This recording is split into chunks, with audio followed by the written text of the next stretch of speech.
It was like a strange nerd ghost town. Ooh, come here to see the girls dressed crazy. Yeah, put in the money. The people get the money. People Get spend a money. lot. Surely this can't go on much longer. If something goes wrong, Japan is very fast in making strong measures. Hey, podcast kittens! It's Cat the Cat and it's a lady beard coming at you with another Norse legend explaining. That's not what this episode is at all. With another great episode of Cat with the Beard. What are we talking about today, Cat the Cat? It's definitely not Norse legends. Nope, it is actually Akihabara has changed and it's not what it used to be. It's really not. Where did the otaku culture go and why? It really is. It became a totally different place post-pandemic-y, didn't it? Really, it's totally different now. Yeah. Totally different now. This is like two things that are the same, and everything else is just dramatically different. Yep, we're going to tell you why. So, Akihabara, Tokyo's electric town, was once the capital of otaku culture. Yep. It's where all the otaku culture sprung up originally, and all the cosplay began, all that madness. But now, it's gentrified. Now it's who knows what it is. Hold on. You don't close up the entire episode yet. We're not there yet. We're going to go through the entire history of Akihabara, and we're going to talk you through the dramatic changes that have taken place and, what you can expect on your trip to Akihabara. And what to avoid. Yeah, and maybe where else you can go if you want the Akihabara things that aren't now the Akihabara things anymore. Right. So, Akihabara once was known for retro games, doujinshi, maid cafés, figure shops, anime mega stores, and arcades. And kind of still has those, but it's different. If you walk around today, it's different. So what happened? Let's talk about it. All right, so originally the whole electric town thingamajig, after World War II, Akihabara was just the place you went to buy electronics. That was like the golden area though from 1990s to 2010s because they became the hub for everything geek stuff as well. Yeah, that's right. So it evolved into an anime game, Doujin Cultural Center. In the 90s. In the 2000s, we saw an absolute explosion of the maid cafés, of the otaku shops, of the underground idols. They were here, there, and everywhere. The maids were out with them, waving their things at you. The idols were out with their, waving their things at you. You could still get all your electronics. There was doujin stuff everywhere. There was anime stuff everywhere. There was manga stuff everywhere. It was the whole otaku mecca. And there was also a time before when it was a bit taboo to be an otaku, but you went there to have fun. So it was kind of like a bit of a hidden thing. That's right. It was your sanctuary if you were an otaku. It was the sanctuary. And also, then we had shows like Densha Otaku, which kind of made actually the otakus look way better, not just like geeks in the shadows, but actually they're decent people who just have a different hobby than you are.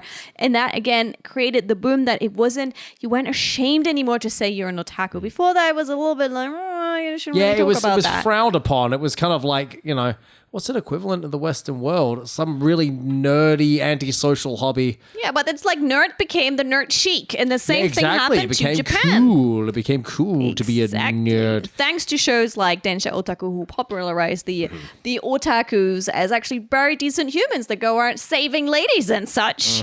So big moments, rise of Super Potato. The rise of Super Potato. What the hell was Super Potato, Catty? Super Potato, as far as I remember it, is a retro gaming store. Okay. Yes. And then we have Tora no Ana again. What's that? Well, that's again like anime goods, secondhand anime goods and stuff like that as well. Secondhand. Okay, so it was a dealership. Okay, Mandrake or Mandarake. Mandarake, that's one. You still have Mandarake in different places. There. Lots of anime goods. Big anime and manga retro store. That's right. Yep. Gamers. Self-explanatory. That's right. They just popped up. And they lots also, of arcades. They had Itasha there in Akihabara, which are cars, like anime covered cars and gatherings. You have not seen it. Unfortunately, you have not seen many Itasha now in Akihabara, but I have seen a DeLorean there before. So people still try and strut their stuff. Bikes I've seen, colorful ones in Akihabara as well. You're not talking about a car that has like a wrap of an anime character. Yes, that's what I mean. That's an Itasha. Oh, because okay, it but has the word that's- itai in it, like a little bit of painful. For some people, it's a bit of a like cringe to watch. Oh, really? But it's like it's a cringe. They call it cringe cast, itasha. But actually, Oh. in a way, people have reclaimed that now, like they're doing with the Ita bags. We kind of like reclaim it, and you celebrate your hobby. Oh, okay. I thought you were talking about people were making cars, like making real life versions of cars from anime. That's not what it was. No, that's It's just not what it raps. was. Okay, Yes, I understand. just All right, raps. cool. And because we had the street cosplay as well, along with impromptu idol shows on sidewalks. Yeah, Akihabara's where the cosplay really kicked off, isn't it? It was proudly niche. That area was where everything started. Proudly niche. And didn't they, back in the day, didn't they close the street to cars on Sundays? And everyone was all Hokusha walking. Tengoku. Yeah. That is the pedestrians' paradise. Several areas in Tokyo will still have the pedestrians' paradise on a Sunday. Generally, they close down the road so people who are walking can walk from the shop from A to B without having the fear of having a car. Cars. Of cars. Yeah. That, however, became a bit of a problem. Yeah, we'll And get to why we're later gonna get on. to why. But the vibe of old school Akiba was it was chaotic, it was passionate, it was very, very proudly niche. yes. And now in the 2010s to now, we're shifting towards a corporate-friendly, tourist-friendly Akihabara. Yep. Word got around that the nerds are out in force, and then the nerds got kind of trendy to pay attention to, and everyone said, well, let's get involved in some nerddom.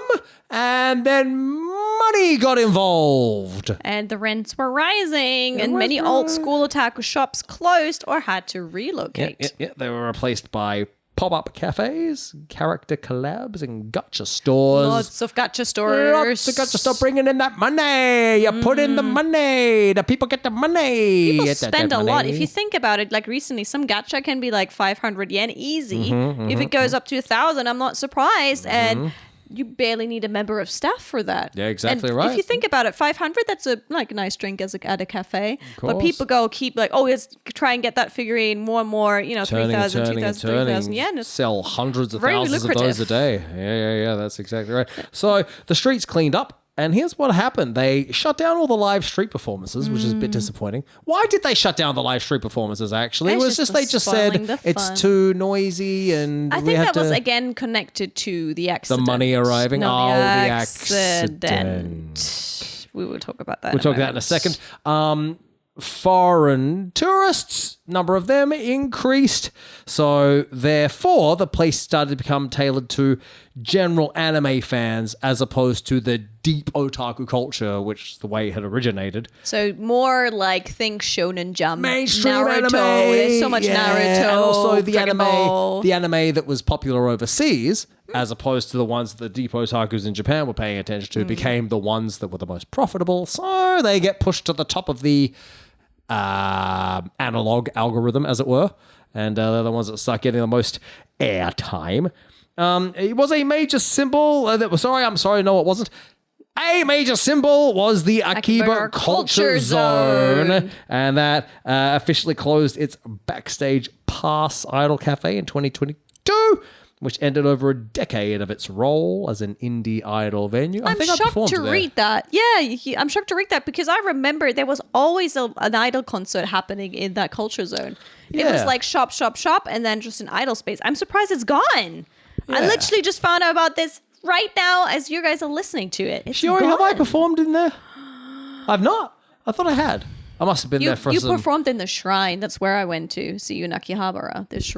Oh, we did perform in that. Yeah. There's an That's otaku shrine in different one. Akihabara. But that's a Yeah. cool location. That's actually a thing. There are some cool locations still in Akihabara. Yeah, there's but there another- were some key closures, such as Torano Ana that relocated to Ikebukuro in 2022. At least it's still there. It's just shifted location. But it's not in Akihabara It's not in where it's Akiba. supposed No, to be. it still exists. It's just shifted. Yes. The Yellow Submarine Scale Shop, Gundam Cafe, Nikunomanse, Gigo number 4 arcade, they all shut down between 2020 and 2023. Gigo Boom, number gone. 4. What? That was an iconic location. Right? We come out of the station and you see it. It was a huge arcade, right? It was monstrous. That was, yes, a victim of the old perfect generation, the pandemic. That was a victim. It was a casualty. The Gundam Cafe, that was awesome as well. It was that's right gone, there again. gone. Even the AKB thing has closed. That's that gone huge too, has AKB it? thing is gone now too.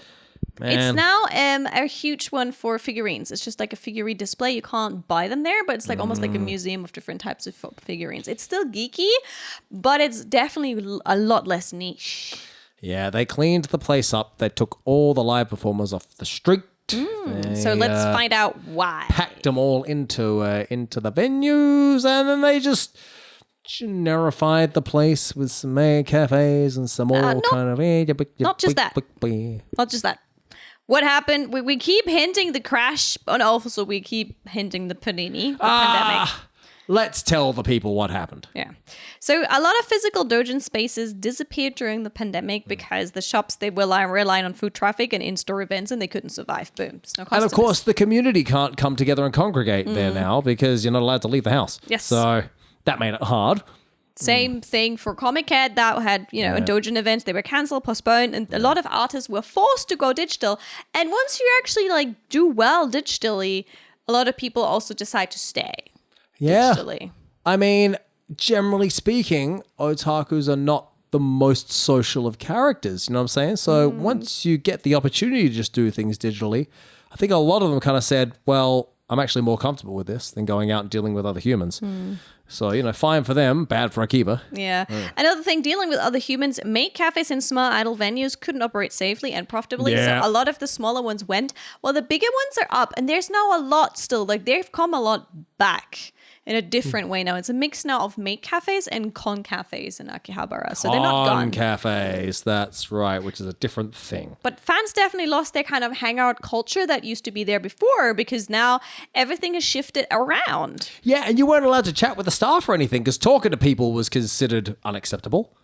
During COVID, for sure. Spitting out air with your mouth, considered unacceptable. So therefore, chatting with the staff and developing that community feel, wop, wop.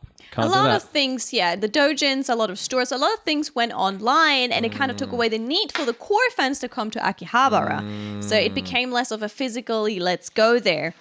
So the spontaneous analog culture of the old Akiba couldn't quite adapt with that. Yeah, that spontaneity really is out the door. Didn't the fans scattered? Events went virtual, and Akiba became more of a showroom than a legitimate social hub. Which really. Literally, I think that place with the figurines in front of the station is pretty much a showroom. Showroom of like you look at the different figurines that will come out. So it's a lot more of a showroom. You take a photo, became a lot more Insta-buy-ish. That too. We're going to talk about that a little bit too. So empty streets and short cafes in 2020. And now we have some things come back, but everything is shuffled around and some things have shuffled out, where other things are shuffled in. The old pandemic drove a giant 34% surge in global e-commerce. So that reduced the incentive for physical visits to Akiba. And then see you later, Gigo no 2 and Gigo no 4. Yes. Very sad to see them go, actually. It was a bizarre thing going to Akiba during the pandemic, actually. Yeah, it was sad. It was like a strange nerd ghost town. But also the nerdness was kind of gone because all the images and that were gone. It was just this ghost town which you had a recent memory of being this thriving otaku place. And then you were standing there kind of looking at it going, surely this can't go on much longer, But it has come back just differently. But I think other reasons why it changed. So, of course, the pandemic has changed a lot. Also, the tourism boom. In a way, it's good that anime is very popular abroad because anime needs the support from abroad. Of course. But as anime went global, Akihabara became just a tourist brand. So tourists go there for the quirky, and ideally for the things that they have maybe seen on their show. So the anime global popularity brought about more than 3,500 tour groups to Akiba in 2024. That's a lot of tour groups. Yeah. Problem with tour groups is they usually get ushered through. They don't really hang out and buy stuff, especially if it's niche. So they generally tend to just go to where they're ushered to and, maybe buy some mainstream stuff, but they're not getting the niche stuff. So the niche stuff will again be pushed away a little bit more. And of course, they're definitely not building a sustained community on the ground, are they? And they're necessarily helping with it either, because anything that's happening, they're just there to get the photo and then move on out. Or to find it funny and move on. And like, you know, maybe go to an Instagrammable cafe or like visit a limited time collab thing. But the problem is that again, that raises the prices because they're like, ooh, tourists, this is exciting. Now, this is the thing, because what, like, you know, you're not going to boot out your tourists, are you? They're keeping the bills paid. They're bringing the money. And that means people go like, let's raise the rent, which is point number 2, urban development. So the land prices went up and the rents went sky high because now it's a hub. Yeah, so now this is where tourists go. We're not saying that you should not join a tour group to Akihabara. In fact, you probably really should, actually, because now they really need you to. Now they really need you to, so they don't go out of business. But yeah, many doujin shops, they had to close because, you know, it's very rare that a tourist group will bring you to a very random doujin shop with books that maybe most of the people can't read who are part of the group. Yeah, that's exactly right. You need some real local knowledge in order to even know about them and access them, right? So. And then Akihabara Station got like also revamped to make very business, very kind of normal, popular, fancy restaurants, office workers, general tech shoppers. Oh, they did that big renovation with that mall, didn't they? That's right. It looks cool. It looks great. They've kind of tried to make Tokyo in general, but, you know, Akihabara and also Shinjuku in a lot of ways, they've kind of tried to make it look like polished. A 1990s foreigner's image of how Japan looked. Do you know what I'm saying? Oh, good point. It's like a futuristic anime from the 80s or 90s, and they're trying to actually make it into that now. And which is fine, but it's not what it used to be now. It's not what it used to be now, yeah. So Akihabara is currently more polished, I think, in a way. Very polished. Very polished. Very clean. Very sterile. That's the wrong word. We won't use that word. I don't know what you said. Anyways. Okay. All right. And social regulation also became a big thing. And I think that has definitely damaged Akihabara a lot. 2008 is the point. There was an incident. A major incident that did change Akihabara for good. So it used to be Sundays, the roads were closed, there were cosplayers out on the street. It was a big cosplay hub, everyone went there to cosplay. Nerds galore, anime fans galore. Cosplay was still legal in Akihabara then. Lives on the street, live music on the street. It was a big happy day on a Sunday in Akihabara until a man drove his van into the crowds. On purpose.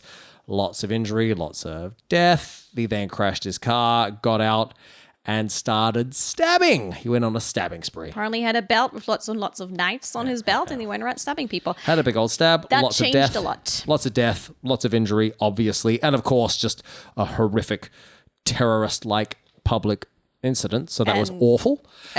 A lot in Japan, we've said before, if something goes wrong, Japan is very fast in making strong measures. So instead of maybe saying, okay, let's have stronger barriers about cars going into the crowds, they stop the pedestrians' paradise and they forbid cosplaying in Akiba. Just shut the whole no thing street performances, down. no cosplay, no spontaneous gatherings. So literally taken the fun out of the Akiba. I mean, you know, you can understand, can't you? After an incident like that, if you were the mayor of Akihabara, you have to do something. But it feels like you're almost taken the fun away from the victims. Well, they were just minding their own life. You know what I mean? In a way, it was like, oh, you cannot cosplay in Akiba. Like that was a big problem. So the result was a kind of cleaner, safer image for Akiba, but also obviously less organic. Yeah, that there goes that deep, rich underground culture now. There it goes. There it goes. That happened. So a lot of things changed in Akiba. And then we had COVID hitting, 12 years later, boom. So now what is post-COVID? What kind of otaku tourism can we expect when we go to Akihabara? Well, as Japan reopened after everyone's favorite experience, the pandemic. Unfavorite experience? Japan really saw a boom in foreign tourism. It was pent-up demand and also the yen tanked. So therefore, it was so cheap for people to come from overseas. And the tourists flooded in. I remember the day they announced they were reopening the borders. The very next day, just on the train, just foreigners surged in. It was so strange because during the pandemic, there was not very many of us. And now suddenly we're like, what the hell has happened here? You hear English everywhere you go. You're like, what is going on here? And it's been going more and more and more because those people started creating content that then attracted other people. The yen is still weak. So again, Akihabara is full of stuff that tourists will enjoy, like capsule machines and collab cafes. Even if they're not really otaku, a lot of people will still come to Akihabara just for the, looking around going like, wow, this is so strange. So Tokyo, woo. It is so I'm on a trip to Tokyo, isn't it? There's maids and anime images everywhere. You should totally go, by the way. We're not trying to discourage anyone from going to Akihabara. You should totally go. Have a great time. It has changed the vibe of the place a bit. The vibe substantially changed, hasn't it?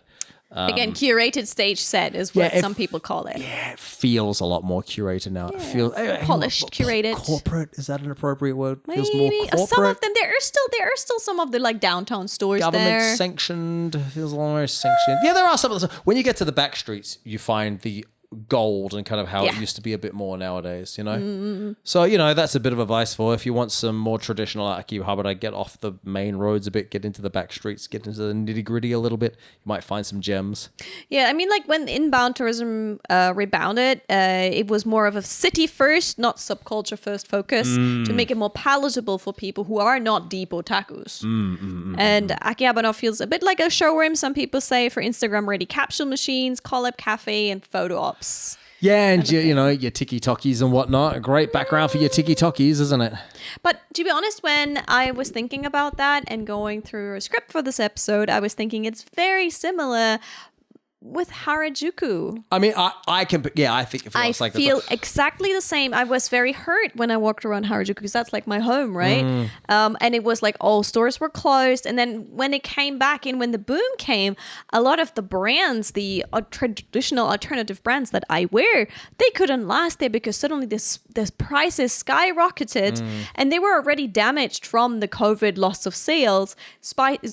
Prices went up like crazy, and now it's become a lot very, very polished, very curated, very tourist friendly. A lot of like cat cafes, dog cafes, otter cafes, all the animal cafes, lots of makeup, a lot of kind of cute things that are easy for tourists to purchase. But the kind of original part of Harajuku, similar to Akihabara, you don't find on the main street anymore. You kind of go behind the street. You either go back to La Fore, the big shopping center, or Urahara, the back street of Harajuku, where you still can find it. So you need to search a little bit more, but it's still there, and I think the same applies to Akihabara. Yeah, Harajuku is interesting, isn't it? Because this was starting to happen before the pandemic, actually, but then after the pandemic, it really was. The stores would be like, we are the place that sells colorful things. They put specifically a chick who's all colorful out the front, holding her sign saying colorful things store, who specifically has to take photos with all the foreigners. It became very...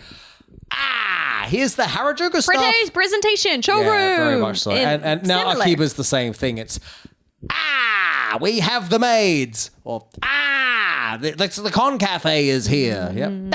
Anime things for you. Anime I think the sentence that really struck my heart was it's a city first, not subculture first focus for tourism. Meaning it is more tailored towards the tourist because it's quick, lots of like turnaround of easy money, while the culture part that actually is what build up both places is getting, unfortunately, a little bit neglected.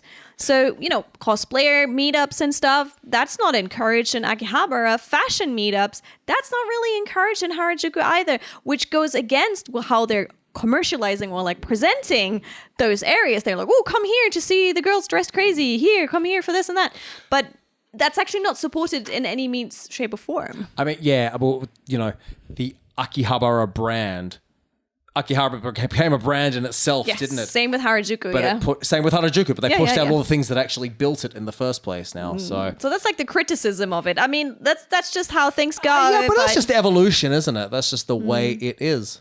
But things migrate usually then to other locations. So if Akihabara is too expensive and Harajuku is too expensive, where did people go to? In the case of Akiba? Nakano Broadway. I love Nakano Broadway, by the way. Oh, it's fantastic. I used to live around that area, so I went there all the time.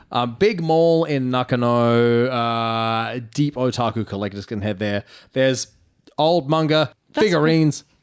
Things All from the kinds of days. stuff everywhere. Yeah, Collectibles, a lot of old school retros, stuff. everything. Yeah, a friend of mine specifically wanted me to go there to buy him a bunch of 80s Godzilla figurines or something. Fantastic. That's the kind of thing they have there. That's the Yeah, place yeah. you'd go to for these kind of things. Yep.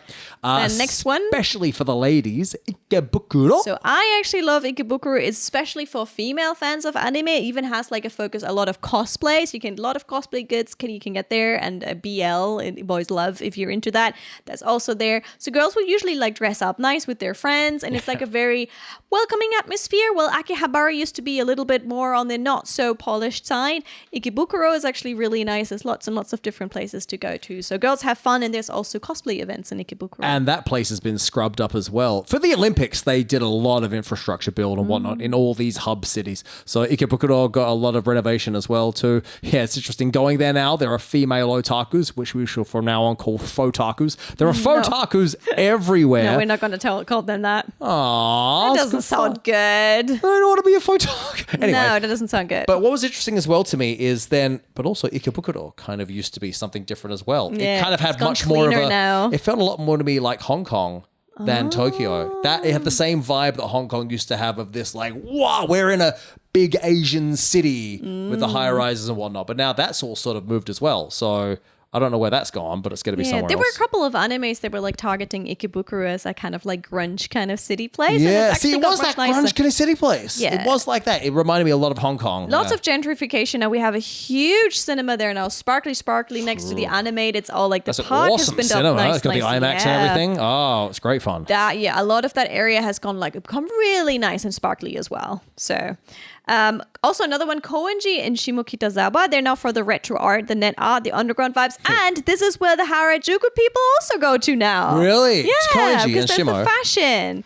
Shimo's the great, isn't underground. it? Shimo's great fun. And Koenji, I love Koenji too. me too, I love It's great, Koenji. great place to be at. Koenji's like the punk hub. If you like punk stuff, go to Koenji in That Tokyo. too, and a lot of thrift stores and crazy fashion of that kind of stores. thing, So yeah. a lot of that kind of grungy kind of part of culture of Harajuku has moved over to Koenji. Yeah, Koenji's a good place. And yeah, Shimokitazawa was a fun place That's too, good isn't too. it? Yeah, I actually went past there today.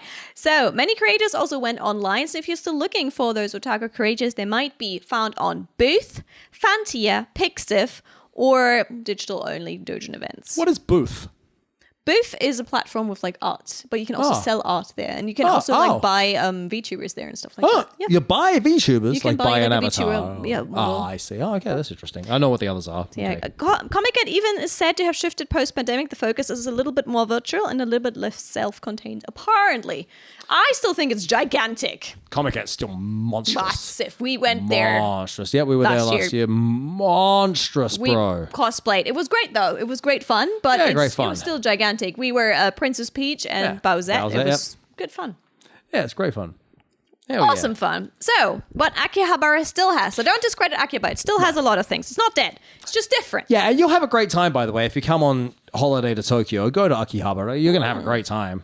Mainstream anime merch, you'll definitely find. If Lots you of look that. for So any all kind the of mainstream, anime, it's there. all the anime you've been watching, you'll be able to find your merch for it there. By family. Oh, out the wazoo. Anything from Shonen Jump Yeah. will be there. Freren will be all there. the ones that are on the Netflix and whatnot, Yeah, they're going all to be of those. there. You'll find your stuff there. You'll Yep, be yep, yep. sorted. Big chain stores like Animate, Surugaya, and Softmap will They'll be be there as there. well, selling more anime goods, brand new anime goods, and then other stores for secondhand stuff. Yep. Plenty of collab cafes. Get your capsule toys. Get your limited edition event goods.